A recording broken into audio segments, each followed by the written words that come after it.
He has his own show every Sunday on CNN where he focuses on foreign policy and interviews major leaders like Democratic presidential candidate Senator Barack Obama.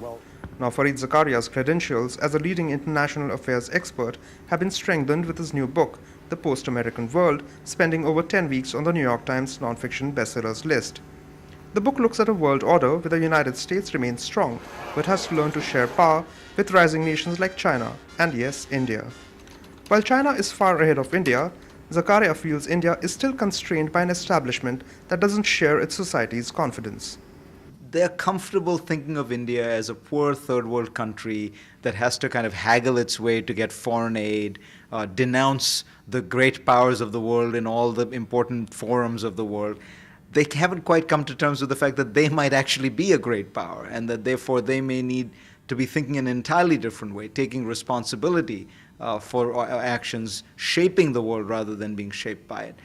Zakaria devotes 2 chapters to the 2 nations that could be America's 21st century competitors, at least in the economic space. Interestingly, while he describes China as the challenger, India is seen as the ally. Indian society is very much like American society. It is a big, messy, noisy, somewhat dysfunctional system that somehow manages to endeavor and somehow manages to persist. The countries understand each other. The people understand each other. The governments are beginning to understand each other. One of the significant points that Zakaria makes in this lucid and best-selling book is that if the India-US civil and nuclear deal does go through, it will prove a turning point in the relationship between India and the United States. If not, India will lose an opportunity to be a major player on the world stage. In New York, I'm Fareed Zakaria.